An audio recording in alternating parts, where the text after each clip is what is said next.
Hello बच्चों, चलिए प्रश्न को पढ़ते। इसमें लिखा दो कांच के प्रिज्मों P1 व P2 को इस प्रकार जोड़ा जाता है कि विचलन रहित विक्षेपण उत्पन्न हो। तो प्रिज्मों P1 व P2 के कोण क्रमशः 4 डिग्री व 3 डिग्री लिए जाते हैं। तो प्रिज्म P1 का अपवर्तनांक 1.54 है, तब प्रिज्म P2 का अपवर्तनांक कितना होगा बच्चों, ये हमें बताना है।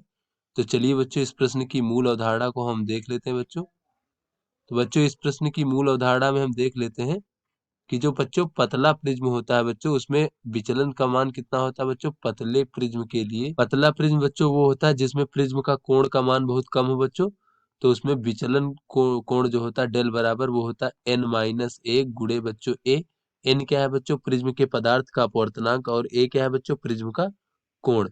तो चलिए बच्चों, अपने प्रश्न को हल करते हैं। तो यहाँ पर बच्चों कहा जा रहा है कि दो प्रिज्म है P1 और P2 बच्चों, और दोनों को इस प्रकार से जोड़ा जाता है कि जो हमारी प्रकाश की किरण है वो विक्षेपण रहित, यानी उसमें जो है बच्चों विचलन रहित विक्षेपण उत्पन्न होता है, यानी विचलन नहीं होता। यानी बच्चों जितना विचलन A के द्वारा होता है उतना ही विचलन, जितना विचलन बच्चों P1 के द्वारा होता है उतना ही विचलन P2 के द्वारा अगर विपरीत दिशा में विचलन कर दिया जाए तो परिणामी विचलन जो हो जाएगा शून्य हो जाएगा, यानी विचलन रहित हो जाएगा। किंतु बच्चों ये जो विचलन का परिमाण होगा वो तो समान ही होगा।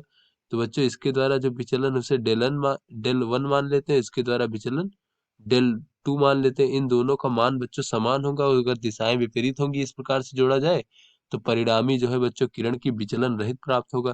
तो बच्चों डेल वन का मान कितना हो जाएगा बच्चों, ये हो जाएगा n1-1 गुणे बच्चों a1 बराबर ये हो जाएगा n2-1 गुणे a2।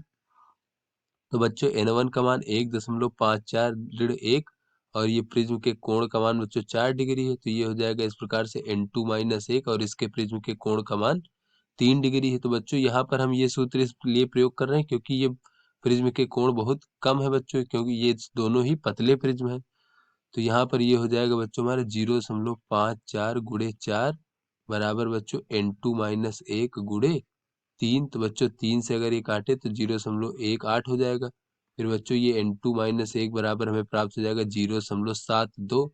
तो बच्चों इस प्रकार से n2 यानी P2 प्रिज्म का अपवर्तनांक हमें प्राप्त हो जाएगा 1.72। तो चलिए बच्चों, अपने विकल्पों को देखते हैं। बच्चों ये जो हमारा डी विकल्प है ये हमारा सही विकल्प है। तो आशा करते हैं आपको समझ में आ गया होगा। धन्यवाद।